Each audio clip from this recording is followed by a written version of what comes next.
Anyway, mga kababayan, pumunta ho tayo, no, sa susunod nating topic. Department of Education built only, ito ha, Department of Education built only 192 classrooms out of 6,000 target in 2023.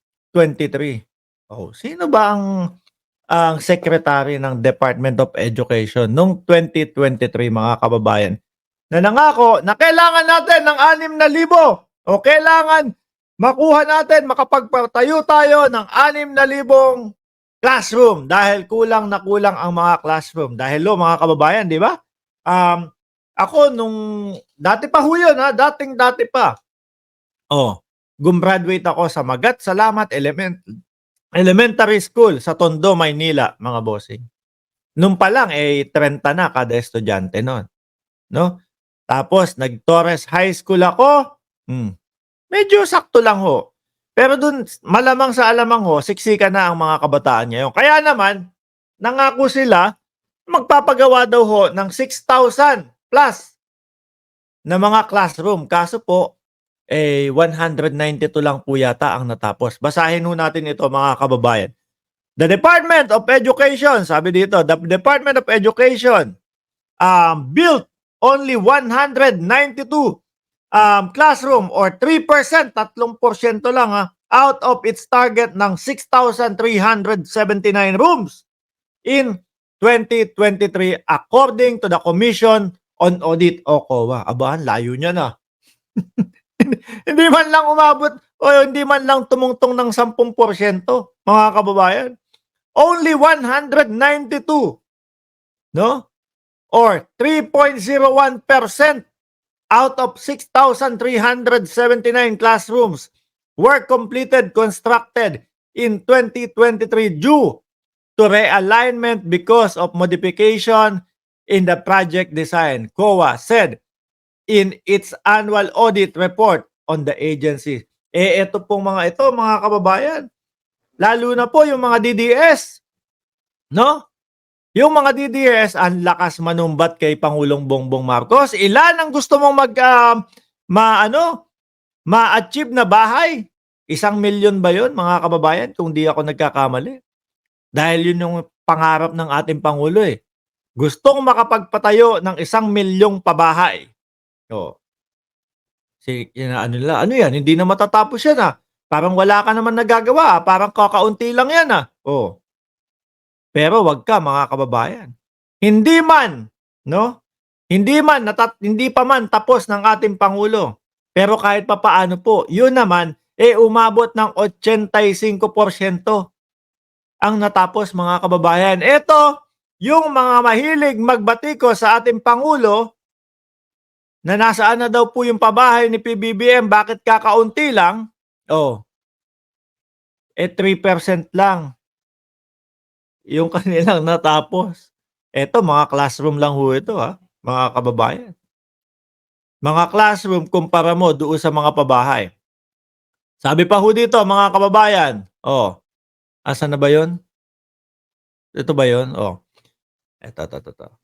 Sabi pa dito, however, this did not happen since 2023 National Budget Law transferred the task of repair and rehabilitation of classroom under the jurisdiction of the Department of Public and Works and Highway.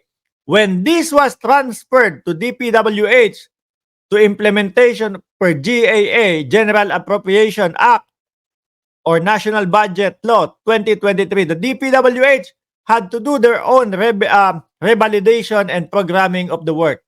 Those said transferred cost delayed in the implementation. Yan daw po, mga kababayan. Sabi ni Hello Kitty, 85% na ang na-achieve naman nung pabahay compared dyan kay Sarah na 3% lang daw po. Sabi pa, in addition, the DepEd told state auditors that it already has catch-up plan for the underutilized allotment of the fiscal year 2023 involvement school infrastructure, facilities, curriculum and teaching administration. Meron pa 'to, eh, alam ko, oh. Asan ba 'yun?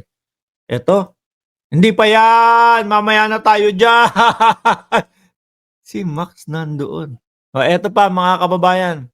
Nasaan ba 'yun? Oh, eto nga daw.